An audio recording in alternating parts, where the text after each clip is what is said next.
Metre ब्याजमा 3 गुणा भन्दा बढी रकम असुलेको भेटियो। कानून मन्त्री भन्छन् मिटर ब्याज सम्बन्धी विधेयक रोक्ने षड्यन्त्र सफल हुँदैन। कान्तिपुर समाचारमा आज दोस्रो कार्यकालको 6 महिना बिताइसकेका प्रदेश सरकारहरू विवादको भुमरीमा। अमेरिकी सहयोग परियोजना एमसीसी तत्काल कार्यान्वयनमा लैजान एमालेको माग।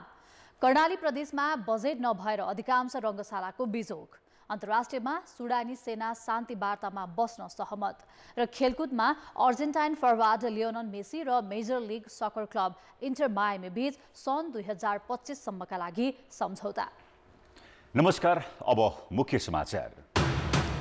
सांसद विकास कोषको बजेट 5 करोड पुर्याउने सहमतिपछि सुदूरपश्चिम प्रदेश सरकारको बजेट बहुमतले पारित।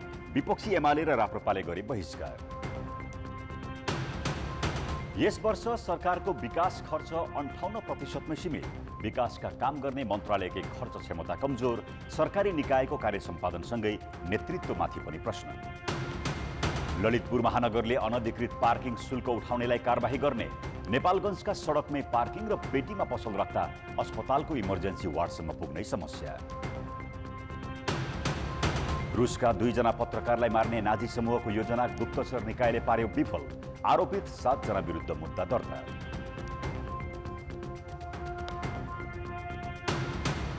र विम्बल्डन टेनिसको महिलातर्फको उपाधि बिना वरियताकी चेक खेलाडी मार्केटालाई ट्युनिसियाकी जबेर सोझो सेटमा पराजित।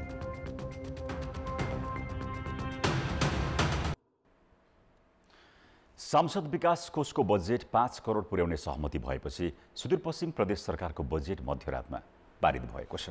प्रमुख प्रतिपक्षी दल नेकपा एमाले बहिष्कार गरेपछि बहुमतका आधारमा हिजो राति बसेको प्रदेशसभाले आगामी आर्थिक वर्ष 2080-81 को बजेट पारित गरेको हो। योजना तथा रकम बाँडफाँडमा मनपरी भएको भन्दै सत्ता पक्षकै सांसदले यथास्थितिमा बजेट पारित नगर्ने अडान राखेपछि संसदीय क्षेत्र पूर्वाधार विकास कार्यक्रमको बजेट 5 करोड पुर्याउने सहमति भएको थियो।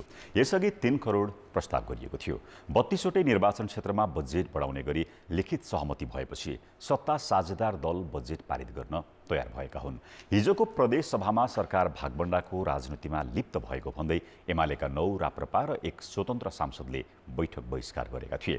त्यसपछि प्रतिपक्षीय दल बिनाको बैठक राखेर बजेट पास गर्दा नैतिक प्रश्न उठ्ने भएपछि सत्तारूढ दलका नेता र मन्त्रीले राप्रपाकी एक्लै सांसद खेमादेवी विष्टलाई बाटोबाटै फर्काएर प्रदेश सभामा ल्याई बजेट पास गराएका हुन्। स्रोतका अनुसार मुख्यमन्त्री कमलबहादुर शाहसहित दलका नेताहरूले राप्रपा सांसद विष्टलाई सार्वजनिक लेखा समिति सभापति बनाउने सहमति गरेर बैठकमा उपस्थित गराइएको हो। बजेटको पक्षमा 39 र विपक्षमा राप्रपाको 1 मात्रै मत परेको छ। 53 सदस्यीय प्रदेशसभामा बजेटका पक्षमा कांग्रेसका 18, माओवादीका 10, नागरिक उन्मुक्तिका 7 र एकीकृत समाजवादीका 4 जनाले मतदान गरेका थिए। अर्को बैठक अनिश्चित कालका लागि स्थगित गरेर सभामुखले राति सभाको बैठक अन्त्य गरेका थिए। यस विषयमा हामी केही बेरमा हाम्रा संवाददातासँग जानकारी लिनेछौँ। 7 प्रदेश सरकारहरू अहिले कुनै न कुनै विवादमा अल्झिएका छन्। कतै राजनीतिक विवाद छ त कतै बजेटको विषयलाई लिएर किचलो। दोस्रो कार्यकालको 6 महिना बिताइसकेका प्रदेशसभाहरू विवादमा रुमलिँदा जनताका आकांक्षा ओझेलमा परेका छन्। प्राय सबै प्रदेशसभामा विवादको जड भने राजनीतिक पूर्वाग्रह र व्यक्तिगत स्वार्थ नै हाबी देखिएको छ। राजनीतिक उतार चढाव बेहोरिरहेको कोशी प्रदेश सभाको भविष्य नै अन्यलमा परेको छ। कामचलाउ सरकार रहेको यस प्रदेशमा राजनीतिक खिचातानीले मध्यावधि चुनावसम्मको चर्चा भइरहेको छ। एमाले नेतृत्वको सरकारले प्रदेशसभामा विश्वास गुमाएपछि गठन भएको कांग्रेस नेतृत्वको गठबन्धन सरकारलाई सर्वोच्च अदालतले कामचलाउमा परिणत गरिदिएको छ। यो सरकारको भविष्य के हुन्छ भन्नेमा गठबन्धन दलहरू नै अन्यलमा छन्। सर्वोच्च अदालतको फैसलाले अस्तिको अन्तरिम आदेशले चाहिँ झण्डा हल्लाउ काम नगर भन्ने आदेश आएको छ।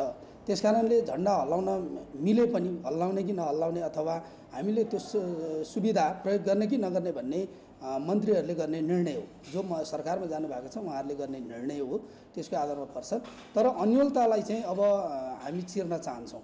हामी न्यायालयको पूर्ण पाठ अथवा पूर्ण फैसला आइसके पश्चात हामी यसलाई चिरेर अगाडि बढ्छौँ।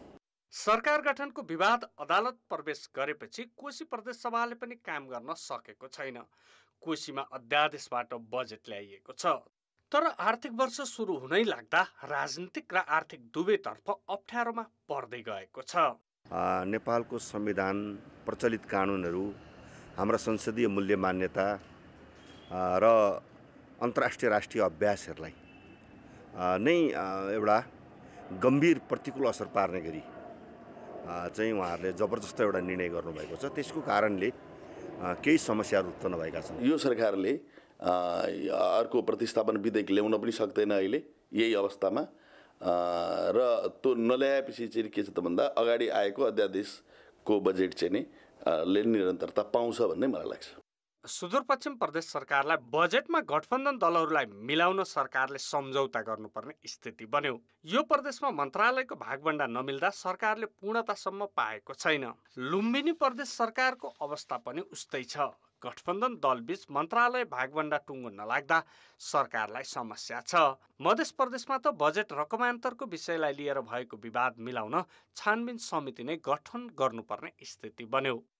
समितिले यदि वास्तवमा सकारात्मक काम गरेन भने यसको विरुद्धमा चाहिँ नेकपा एमाले कडाभन्दा कडा स्टेप लिन्छ। के भन्छ, हामी चाहिँ चरणबद्ध रूपमा आन्दोलनमा जान्छौँ यसको विरुद्धमा। कर्णाली प्रदेश सभाले बजेट त पारित गरेको छ, तर कानुन निर्माणको खास काम गर्न सकेको छैन। गण्डकी र बागमती प्रदेश सभा सामान्य रूपमै सञ्चालन भइरहेको देखिए पनि संसदीय समितिलाई पूर्णता दिन सकेका छैनन्। यसरी हरेक प्रदेश सभा कुनै न कुनै समस्याबाट गुज्रिनुको पछाडि केन्द्रको मुख ताक्ने प्रवृत्ति बाधक रहेको विज्ञको बुझाइ छ। केन्द्रलाई त्यो दिनुहुन्छ कि आफूलाई त्यो प्राप्त अधिकार पनि उहाँले अभ्यास गर्नुहुन्न, एक्सर्साइज गर्नुहुन्न।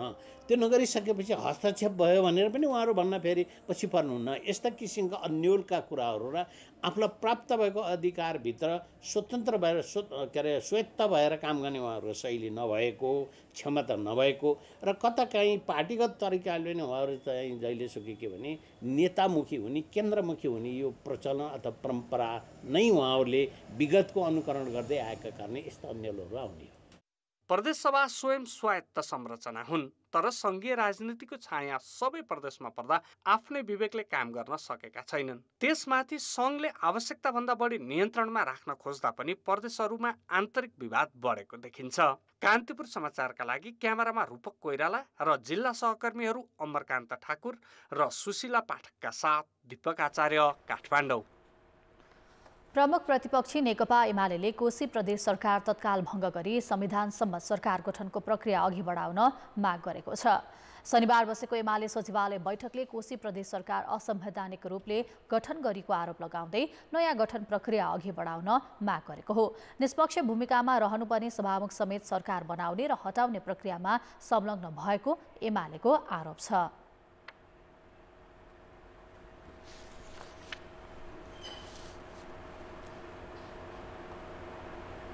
नेकपा एमाले सत्ता गठबन्धनका यस्ता असंवैधानिक कदमको भर्त्सना गर्दछ।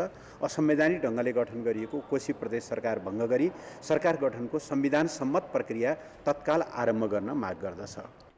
6 बुँदे ध्यानाकर्षण प्रस्ताव जारी गर्दै एमाले देशभरि महामारीका रूपमा पशु चौपायामा फैलिएको लम्पी स्किन रोग नियन्त्रणका लागि तत्काल कदम चाल्न खोपको प्रभावकारी प्रबन्ध गर्न र किसानलाई राहत दिन माग गरेको छ। मिटर ब्याज सम्बन्धी विधेयक तत्काल अघि बढाउन पनि एमालेको माग छ। त्यसैगरी प्राकृतिक विपत्तिसँग जुझ्ने सरकारको तयारी फितलो रहेको भन्दै बाढी पहिरोमा घरबार गुमाएकाहरूलाई तत्काल पुनः स्थापना गर्न र सडक पूर्वाधार पुनः निर्माण गर्न सरकारसँग माग गरेको छ। अमेरिकी सहयोग परियोजना एमसीसी तत्काल कार्यान्वयनमा लैजानुपर्ने एमालेको धारणा रहेको पनि उपमहासचिव प्रदीप गेवालीले बताए। कानुन न्याय तथा संसदीय मामिला मन्त्री धनराज गुरुङले मिटर ब्याज सम्बन्धी प्रतिस्थापन विधेयक केही दिनभित्रै अघि बढाउने बताएका छन्। काठमाडौँमा शनिबार आयोजित कार्यक्रममा मन्त्री गुरुङले संसदको चालु अधिवेशनबाट मिटर ब्याज सम्बन्धी प्रतिस्थापन विधेयक पारित हुने दावी गरेका हुन्। विधेयक रोक्न गरिएको षड्यन्त्र सफल नहुने उनले दावी गरे।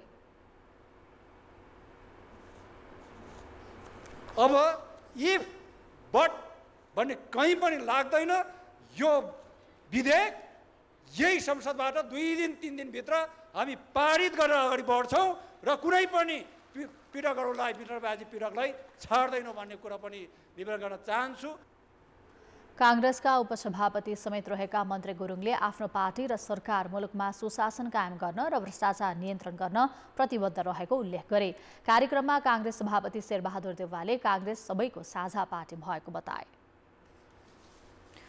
जर्मनीबाट प्राणीशास्त्रमा विद्यावारिधि गरेका कालुराम राईले जलबिन्दुका कारण 2065 सालमा दुवै आँखाको ज्योति गुमाए। नेपालमा जीव विज्ञान क्षेत्रका गहन अध्यताको परिचय बनाएका उनलाई गत प्रतिनिधि सभा निर्वाचनमा नेकपा एमाले समानुपातिक सांसद बनायो।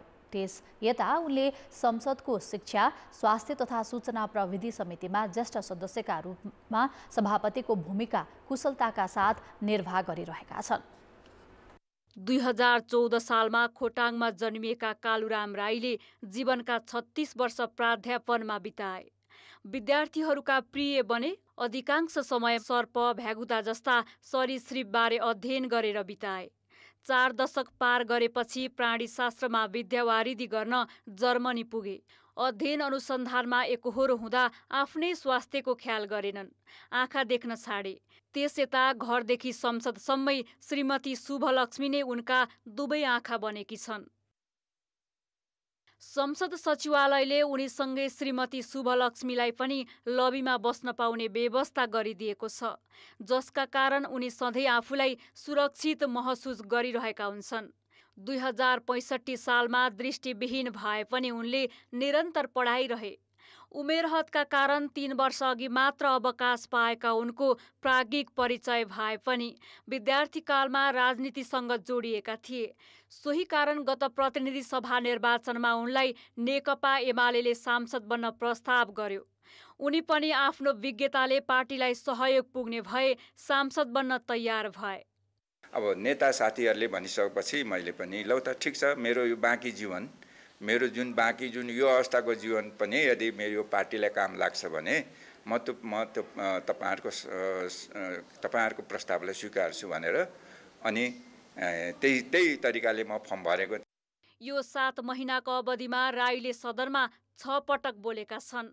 3 पटक आफ्नै विज्ञता, वन्यजन्तु संरक्षण र वातावरणका विषयमा तथा 3 पटक अपाङ्गता भएका व्यक्तिहरूको अधिकारका पक्षमा।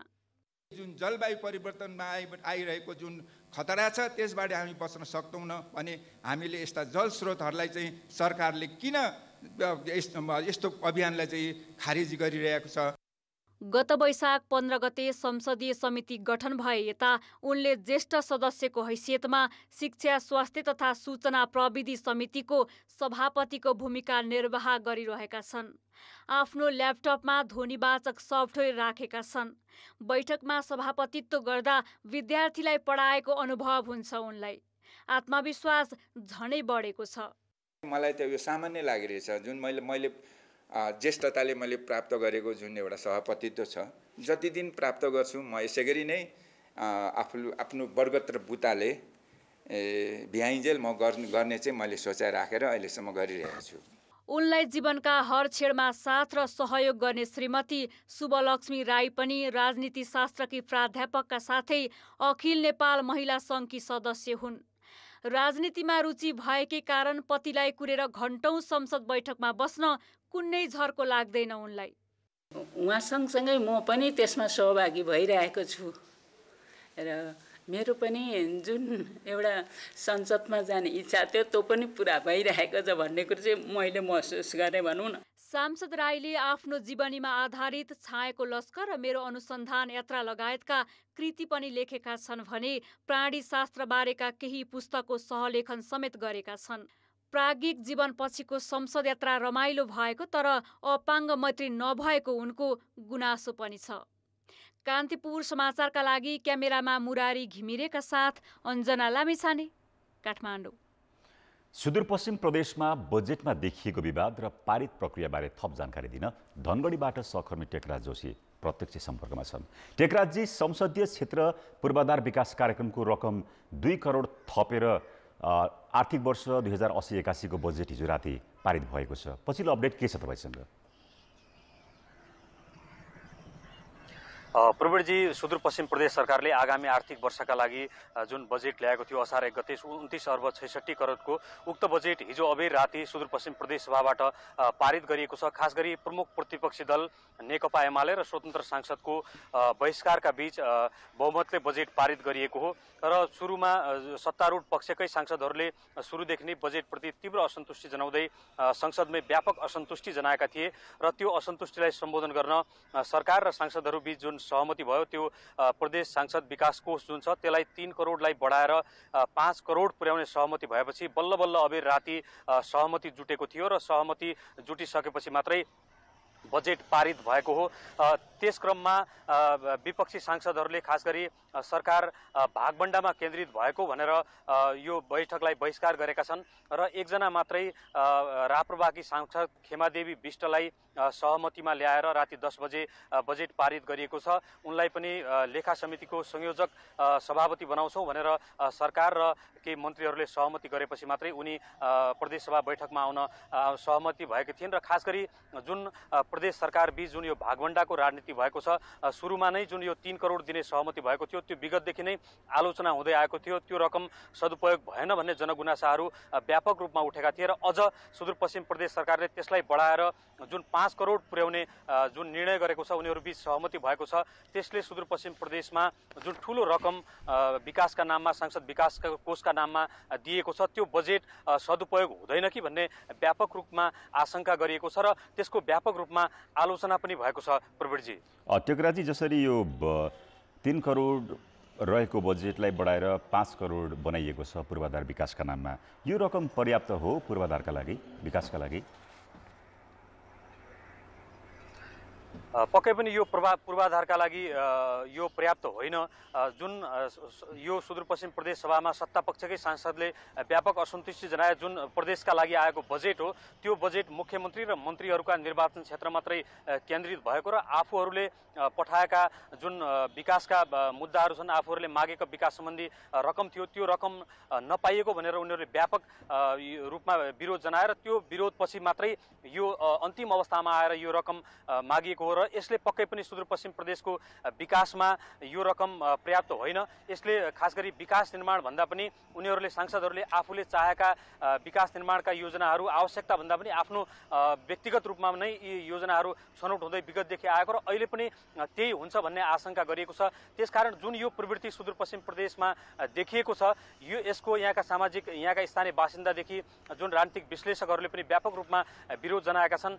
सुदूरपश्चिम प्रदेश सरकार विगतदेखि नै भागबण्डाको राजनीतिमा र आफ्नो निहित प्रदेशको विकास निर्माण भन्दा पनि आफ्नो निहित स्वार्थ पूर्तिका लागि मात्रै प्रदेश सरकार केन्द्रित भएको भन्ने किसिमका गुनासा आएका छन् र सुदूरपश्चिम प्रदेश सरकारले अहिले ल्याएको बजेटमा पनि विकास निर्माण भन्दा पनि राजधानी गोदावरी केन्द्रित भइसकेको छ। तर धनगढीमा अहिले अस्थायी राजधानी छ, त्यही राजधानी विकास निर्माण भन्दा पनि त्यही कार्यालय व्यवस्थापनदेखि लिएर यस्ता यावत खर्चमा ठुलो रकम खर्च गरिएको छ। त्यसको पनि सदनमा व्यापक रूपमा विरोध भयो र खास गरी ठुला योजना गौरवका योजना अहिले पनि सुदूरपश्चिम प्रदेश सरकारले यो आगामी आर्थिक वर्षको बजेटमा एउटा पनि ल्याएको छैन। हामी सुरुमा टुक्रे योजना ल्याउँदैनौँ भन्ने किसिमको प्रदेश सरकारले एउटा निर्णय गरेको थियो, तर अन्तिम अवस्थामा आएर 50,000 देखि 5 लाख 10 लाख 25 लाखसम्मका ससाना टुक्रे योजना ल्याइएको छ। यसले सुदूरपश्चिम प्रदेशको समग्र विकास भन्दा पनि टुक्रे कनिका छरे जस्तो जुन यो बजेट आएको छ यसले विकास निर्माण भन्दा पनि उनीहरूको निहित स्वार्थ पूर्तिमा यो बजेट केन्द्रित हुने देखिन्छ। प्रवीणजी, हुन्छ टेकराजी, यहाँलाई धन्यवाद जानकारीका लागि। उनी थिए सहकर्मी टेकराज जोशी। सांसद विकास कोषको बजेट 5 करोड पुर्याउने सहमति बनेपछि हिजो मध्यरातमा सुदूरपश्चिम प्रदेश सरकारको आर्थिक वर्ष 80-81 को बजेट बहुमतले पारित भएको छ। अब जनमत। हाम्रो प्रश्न छ, दुर्गम क्षेत्रमा स्वास्थ्य सेवा सहज बनाउन के गर्नु पर्ला? ए, जनशक्ति व्यवस्थापन, बी, स्थानीय तहको पहल र सी, पूर्वाधारमा लगानी। जनमतको अन्तिम परिणाम आज बेलुकी 8 बजेको कान्तिपुर समाचारमा प्रसारण गर्नेछौँ। कृपया न्युज स्पेस ए, बी वा सी टाइप गरी 34001 मा SMS गरी आफ्नो मत व्यक्त गर्नुहोला। हामीसँग समाचार बाँकी नै छन्। ब्रेकपछि पुनः स्वागत छ। ललितपुर महानगरपालिकाले अनधिकृत रूपमा पार्किङ शुल्क उठाउनेहरूलाई कारबाही गर्ने भएको छ। ललितपुर महानगरपालिकाभित्र पार्किङ शुल्क उठाउन पाइँदैन, तर कुम्बेश्वर, बङ्गलामुखी, लगनखेल, जावलाखेल लगायतका स्थानमा स्थानीय सङ्घ संस्थाले जथाभावी पार्किङ शुल्क असुल गर्दै आएका छन्। यी ठाउँमा पार्किङ गर्दा मोटरसाइकलको प्रति घण्टा 10 रुपैयाँ र गाडीको 25 रुपैयाँ लिने गरेको गुनासो स्थानीयको छ। महानगर प्रमुख श्रीबाबु महर्जनले स्वीकृति बिना पार्किङ शुल्क असुल गर्नेहरूलाई कारबाहीको चेतावनी दिए। 1 वर्ष अगाडिदेखि महानगरपालिकाले शुल्क नलिने भन्ने चाहिँ हाम्रो बोर्ड बैठकको निर्णय बमोजिम हामीले चाहिँ यो निःशुल्क पार्किङको चाहिँ व्यवस्थापन गरेका हौँ। त्यस्तोमा चाहिँ अब हामी नउठाउनको निमित्त हामी भन्छौँ, तर त्यसपछि पनि उठाउँदै गऱ्यो भनेदेखि हामी कारवाही गर्छौँ। ललितपुरको कुम्बेश्वर लगायतका मन्दिरमा त कतिपयले जथाभावी पसलको शुल्क समेत उठाउने गरेको गुनासो स्थानीयको छ। बिना स्वीकृत मन्दिरमा पसल राखेर पैसा उठाउन नपाइने समेत महानगरपालिकाले जनाएको छ। नेपालगञ्ज उपमहानगरपालिका भित्रका सडक र सडक पेटी पार्किङ र पसल राख्ने थलोमा परिणत भएका छन्। स्थिति यस्तो छम्म छ कि आपतकालीन अवस्थाका बिरामी बोकेका एम्बुलेन्सहरू सडक अवरोधका कारण सजिलै अस्पताल परिसर पस्न समेत सक्दैनन्। तर पनि उपमहानगरको नेतृत्वले सडक र पेटी व्यवस्थापनप्रति चासो दिएको छैन। कैलालीको टिकापुरबाट बिरामी ल्याएर आइरहने नेपाल रेड क्रसका एम्बुलेन्स चालक मुक्ति प्रसाद भट्टचनलाई नेपालगञ्ज स्थित भेरी अस्पतालको इमर्जेन्सी वार्डसम्म पुग्न ठुलै चुनौती चिर्नुपर्छ। बर्दिया ठाकुरद्वारा स्वास्थ्य चौकीका एम्बुलेन्स चालक कुलराम चौधरीलाई पनि नेपालगञ्ज आइपुगेपछि भेरी अस्पतालको मूलद्वारको भद्र गोल अवस्था छिचोलेर इमर्जेन्सीसम्म पुग्न हम्मे हुन्छ। अर्को ठुलो नेपालगञ्ज शिक्षण अस्पतालको यो मूलद्वार पनि सवारी साधनको पार्किङ स्थलमा परिणत भएको छ। नेपालगञ्जका सडक र अस्पतालको प्रमुख द्वारमा देखिने अनियन्त्रित भिड नै बिरामी र एम्बुलेन्सका बाधक हुन्। ठेलाहरू यो फलफुलको त्यसपछि गएर हजुरको अटो रिक्साहरू साइकलहरूले गर्दा चाहिँ नि बाटो चाहिँ नि अब अलि जान चाहिँ नि अलि गाह्रै हुन्छ, कहिलेकाहीँ रोकिनुपर्ने अवस्था पनि आउँछ। सहरका सडक र पेटीहरू पैदल हिँड्न समेत नमिल्ने अवस्थामा परिणत हुँदा प्रहरी प्रशासन र नेपालगञ्ज उपमहानगरपालिकाको नेतृत्व तमासै बनेको स्थानीयको आरोप छ। बढ्दो सडक अतिक्रमण नियन्त्रण नहुने हो भने यसले दूरगामी असर पार्न सक्ने चिन्ता स्थानीयलाई छ। बिमारीहरू चाहिँ घन्टौँ चाहिँ यहाँ कुर्नुपर्ने अवस्था चाहिँ भित्र लाने बेलामा एम्बुलेन्सहरू आउँदाखेरि बाटोमा पुरा जाम भइराखेको हुन्छ, भित्र जाने अवस्था छैन। सहर र सडक व्यवस्थापनका लागि उपमहानगरको आफ्नै प्रहरी छ, तर नगर प्रहरी पनि उपमहानगरपालिकाका प्रमुख र उपप्रमुखको चेपुवामा छ। नेतृत्वले स्पष्ट नीति निर्माण गर्न र निर्देशन दिन नसक्दा नगर प्रहरीको काम सीमित छ। ठेलागाडाहरूको व्यवस्थापन, ई रिक्साको व्यवस्थापन र फुटपाथको व्यवस्थापन चाँडै हामी यो जनशक्ति थपेर जनशक्ति अभावका कारण अलि कारबाही गर्न अलि अप्ठ्यारो पर्ने। नेपालगञ्जको सडक यातायात व्यवस्थापनमा स्थानीय सरकारको नेतृत्व असक्षम देखिएको त छ नै, सङ्घीय सरकार माताहातको जिल्ला प्रहरी र ट्राफिक प्रहरीको भूमिका पनि उत्तिकै फितलो छ। यसतर्फ नेपालगञ्ज उपमहानगरपालिकाको नेतृत्वले बेलैमा सोच्ने हो कि। कान्तिपुर समाचारका लागि सहकर्मी सविता जीसीका साथ जे पाण्डे, नेपालगञ्ज, बाँके। अब जनताको आवाज हामीले 7 प्रदेशमा सोधेका छौँ। सम्पदा क्षेत्रको संरक्षणका लागि कसले के गर्नु पर्ला? जनताको आवाज। हामी सबैजना आफ्नो ठाउँबाट आफै एकजुट भएर उठ्नुपर्छ, आफूले गर्ने हो। सरसफाइमा ध्यान दिनु पर्यो। गण्यमान्य बुद्धिजीवी नागरिकहरूले सहयोग गर्नुभयो भनेदेखि यसको रक्षा गर्न सकिन्छ। मूर्तिहरू चोर्ने, फुटाउने, हैन, त्यसलाई बिगार्ने कामहरू गर्नु भएन। लोकल बासिन्दा हामीहरू पनि जताभावी फोहोर नगर्ने, जनचेतना फैलाउनु पर्यो र प्रसार गर्नु पर्यो। स्थानीय सरकारले नीति नियम बनाउनु पर्यो, त्यसलाई कार्यान्वयन गर्नु पर्यो। स्थानीय सम्पदा संरक्षणको लागि चाहिँ विशेष ख्याल स्थानीय सरकारले राख्नुपर्ने हुन्छ। व्यक्तिको नाममा रहेका सार्वजनिक सम्पदाहरूलाई पुरातत्व विभाग र स्थानीय सरकारको समन्वयमा अधिकरण गरेर सार्वजनिक सम्पत्तिका हिसाबले संरक्षण गर्नुपर्दछ। स्थानीय सरकारले गुरु योजना निर्माण गरी संरक्षण गर्नुपर्दछ। जनताले नि ध्यान पुर्याउनु पर्छ। जनचेतनामूलक कार्यक्रमहरू चाहिँ पब्लिकहरूमा ल्याउनु पर्यो, यसको इम्पोर्टेन्स बुझाउन सक्नु पर्यो। नीति नियमहरू बनाएर अगाडि पालन गर्दै अगाडि लैजानु पर्यो। स्थानीय बासिन्दा नै जागरुक हुनुपर्छ। जनता सचेत हुनु पर्यो। जनतालाई सहयोग गर्नको लागि चाहिँ नि सरकारले चाहिँ यसमा विशेष पहल अपनाउनु पर्छ। नीति नियम बनाउनु पर्छ। सम्पदा संरक्षणको लागि तिनै तहको सरकारले संरक्षण गर्नुपर्छ। हामी पनि सचेत हुनु पर्यो। जहीँ तहीँ फोहोर गरिदिनु भएन। भत्केको ठाउँमा बिग्रेको ठाउँमा सबै कुराकानी समर्थन नगरेसम्म, सबैले मिलेर नगरेसम्म एउटाको पावर पुग्नेवाला कुनै पनि छैन। तिनै तहका सरकारले यसलाई खोज अनुसन्धान गरी र नागरिकलाई विशेष गरी यसको महत्त्वाकांक्षाका विषयमा बुझाउन जरुरी छ।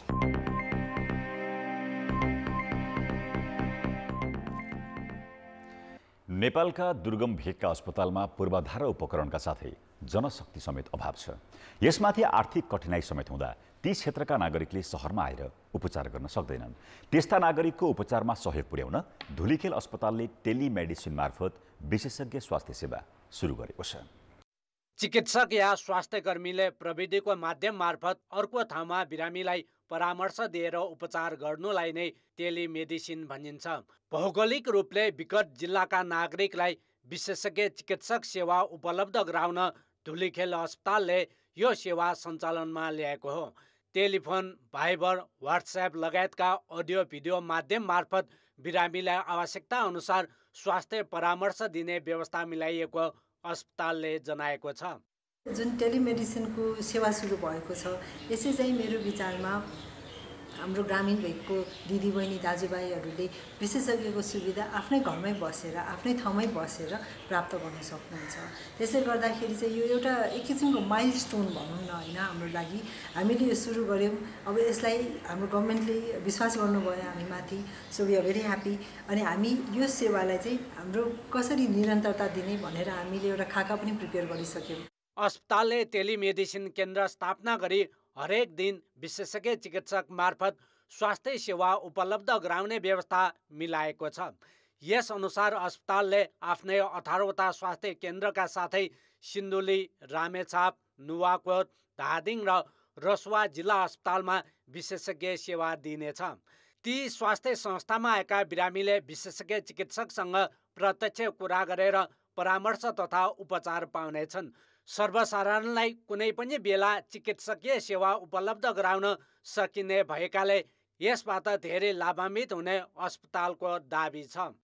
घन्टौँ अथवा दिनभरि हिँडाएर बोकेर ल्याउनुको सट्टा स्वास्थ्य सेवा दिने संस्थाहरूले चाहिँ उनीहरूको घरतिर पुग्न सक्यो भने चाहिँ सबभन्दा उत्कृष्ट स्वास्थ्य सेवा त्यो हुन्छ। र आज चाहिँ टेलिमेडिसिनको नाउँमा चाहिँ जुन सेवा चाहिँ हामीले गर्न चाहेको नभइसकेको अवस्थामा थियो र चाहिँ 10 वर्षदेखि नेपालमा पनि यो गर्छु नै भनेर चाहिँ धेरै संस्थाले सुरु गरेको थियो र चाहिँ अहिलेसम्म जति हुनुपर्ने त्यो भइ नसकेको अवस्था भएकोले आज चाहिँ सरकार पनि धुलिखेलले गर्न सक्छ भनेर चाहिँ एउटा विश्वासका साथ चाहिँ धुलिखेल अस्पतालमा चाहिँ सहयोगको भावना लिएर आउनुभयो र हामी गर्दाखेरि राम्रो नभइरहेको कुरालाई चाहिँ धुलिखेल अस्पतालले जहिले पनि अङ्गीकार गर्ने भएकोले यो अब सुरु हुन्छ।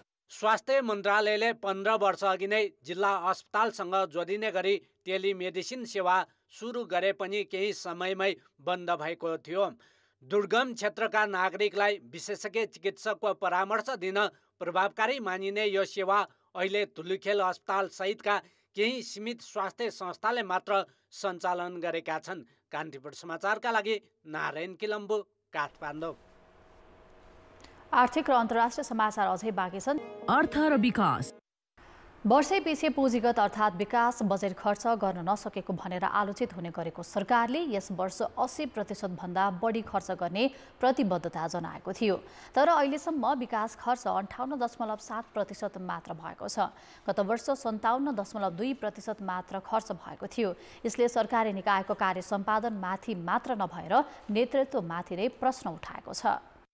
देशभरका राष्ट्रिय राजमार्ग, पूर्व पश्चिम विद्युतीय रेलमार्ग, पुष्पलाल मध्य पहाडी लोकमार्ग जस्ता राष्ट्रिय गौरवका आयोजना निर्माणको जिम्मा लिएको भौतिक पूर्वाधार मन्त्रालयको प्रगति 63% मात्र छ। सरकारी अधिकारीहरूले बहुवर्षीय ठेक्का लागेका आयोजनाको काम भइरहेकाले आइतबारसम्म मुस्किलले 68% प्रगति हुने अनुमान गरेका छन्। देशका 54 ठाउँमा नयाँ सहर बनाउने घोषणा गरेको शहरी विकास मन्त्रालयको विकास खर्च पनि 50% हाराहारी छ। पर्यटन मन्त्रालयको 51 र खानेपानी मन्त्रालयको 61% हाराहारीमा विकास बजेट खर्च भएको छ। निर्माण व्यवसायले पेश गरेका सबै बिल समावेश गर्दा समेत सरकारको कुल पुँजीगत खर्च 60% पुग्न पनि कठिन हुने देखिएको छ। विकासीय मन्त्रालयको बजेट खर्चको अवस्थाले सरकारको कार्य सम्पादन नै कमजोर रहेको पुष्टि गर्छ। हाम्रो आयोजना छनौट र त्यसमा बजेट एलोकेसनमा इफिसियन्सी छैन। जहाँ जुन आयोजनामा बजेट खर्च हुन सक्दैन त्यो बजेटमा एलोकेसन बढी गर्छौँ। जहाँ चाहिँ तपाईँको आयोजनाहरू सम्पन्न हुने अवस्था छन् अथवा धेरै काम हुन सक्ने र बजेट खर्च हुने अवस्था छ त्यसमा बजेट कम एलोकेसन गरिन्छ। त्यस्तो किन हुन्छ भन्दाखेरि अब गत विगतदेखि क्युमुलेट भएर आएका आयोजनाहरू हुन्छन्। ती आयोजनाहरू भनेको अरू कसैले राखिरहेको हुन्छ, अहिलेको नेतृत्वले राखेको आयोजना फेरि अर्कै हुन्छ। विकासीय मन्त्रालयले गरेको यो प्रगति पनि दिगो छैन। वैशाखदेखि असार 24सम्म सरकारी निकायमा पैसा खर्च गर्न तछाड मछाड नै भयो। आर्थिक वर्षको अन्तिममा हतार हतार साँझ गरिएको पिच राति नै पानी बगेर बग्ने प्रवृत्ति यो आर्थिक वर्षमा पनि सुधार आउन सकेन। पूर्व तयारी र बिना अध्ययन हचुवाका भरमा असमान तवरले आयोजनामा बजेट छुट्याउने गरिएकाले खर्चमा समस्या आएको हो। यो एक्चुअली ओभरअल नगरिकन हुँदैन यो सिस्टमहरू, विशेष गरेर प्लानिङ, प्रोग्रामिङ र इम्प्लिमेन्टेसन तीनवटा। र त्यसमा चाहिँ अब आउने नयाँ अब पञ्चवर्षीय योजना आउँछ भनौँ, हामी काम गरिरहेछौँ। त्यसमा चाहिँ हामीले विशेष रूपमा त्यतातिर के अरे फोकस भएर हामी काममा लागिरहेछौँ। त्यसो त अहिलेको काम गर्ने यो शैलीप्रति स्वयं मन्त्रीहरू पनि सन्तुष्ट छैनन्। तर पनि उनीहरू आफ्ना कमजोरी स्वीकार्न तयार देखिँदैनन्। आगामी आर्थिक वर्षदेखि पहिलो 3 महिनाभित्रै ठेक्काको काम नसकिए आयोजना नै स्थगित गर्ने प्रावधान बजेटमै राखिएकाले विकृतिमा सुधार आउने दाबी उनीहरूको छ। विगतमा के हुन सकेन त, किन भएन त भन्ने कुराको समीक्षा सहित आगामी आयोजनाहरूलाई छिटो सम्पन्न गराउनको निम्ति के कुरा चाहिँ बाधक छ, के कुरालाई चाहिँ हामीले टाइममै सम्बोधन गर्नुपर्छ भन्ने कुराको चाहिँ टुङ्गो लगाउनको निम्ति हामी तत्कालै एउटा समीक्षा मिटिङ बसेर तयारी गर्ने भनेर लागेको छौँ। यसपटक हाम्रो मन्त्रालय अन्तर्गतको कुरा गर्ने हो भने सरकारको काम गर्ने शैलीले विकासको मोडलमा प्रश्न मात्र उठाएको छैन, समय र लागत झन्झन बढाएको छ। तोकेको समयमा काम नगर्ने प्रवृत्ति बढ्दा राष्ट्रिय गौरवका आयोजनाको लागत 2.5 गुणासम्म बढेको छ। अन्य आयोजनाको लागत पनि बढ्दै गएको छ। तर कुनै निकाय जिम्मेवार बन्न सकेका छैनन्। चालु आर्थिक वर्षका लागि सरकारले 17 खर्ब 93 अर्बको बजेट ल्याएको थियो। त्यसमा विकास बजेट 3 खर्ब 80 अर्ब मात्रै थियो। पछि संशोधन गरी 3 खर्ब 13 अर्बमा झारिए पनि लक्ष्य भेटाउन नसक्नुले सरकारको कार्यक्षमतामाथि प्रश्न उठेको हो। कान्तिपुर समाचारका लागि क्यामेरामा हेम पर्साई र सञ्जय लुइटेलका साथ पर्वतराज घिमिरे र सुमन पन्थ, काठमाडौँ। अब अन्तर्राष्ट्रिय प्रसङ्ग। रुसका 2 जना पत्रकारलाई मार्ने नाजी समूहको प्रयास गुप्तचर निकायले विफल पारेको छ। हामीसँग समाचार बाँकी नै छन्। खेलकुद समाचार। नमस्कार, कान्तिपुर खेलकुद समाचारमा स्वागत छ। नेपाली राष्ट्रिय महिला फुटबल टिमले आज बङ्गलादेश विरुद्ध दोस्रो मैत्रीपूर्ण खेल खेल्दैछ। ढाकामा हुने खेल नेपाली समयअनुसार बेलुका 5:15 बजे सुरु हुनेछ। नेपाल र घरेलु टोली बीचको पहिलो खेल 1-1 गोलको बराबरीमा सकिएको थियो। 68औं मिनेटमा सबिना खातुनले सरु लिम्बूबाट खोसेको बललाई गोलमा परिणत गरेकी थिइन्। हार नजिक पुगेको नेपाललाई इन्जुरी समयमा हिरा भुजेलको सहयोगमा सावित्रा भण्डारीले गोल गर्दै बचाएकी थिइन्। खेल अघि बोल्दै सावित्राले टिममा मिडफिल्डर र फरवार्ड बीच समन्वयको अभाव रहेको बताइन्। साफ च्याम्पियनसिपमा भन्दा अहिले नेपाल बल पोसेसन र अट्याकमा बङ्गलादेश भन्दा अघि रहेको उनको भनाइ छ। गत भदौमा दशरथ रङ्गशालामा भएको साफ च्याम्पियनसिपको फाइनलमा नेपाल बङ्गलादेशसँग नै पराजित भएको थियो। त्यसपछि नेपाल र बङ्गलादेश पहिलो पटक आम्ने सामने भएका हुन्। चीनमा असोजको पहिलो साता हुने एसियाली खेलकुदको तयारीका लागि महिला टिमले बङ्गलादेशको भ्रमण गरेको हो। नेपाली राष्ट्रिय महिला फुटबल टिमले पहिलो पटक एसियाड खेल्दैछ। खेलकुद समाचार अहिलेलाई यति नै। कान्तिपुर समाचार अहिलेलाई सकियो। कान्तिपुर टेलिभिजन हेर्दै गर्नुहोला। नमस्ते।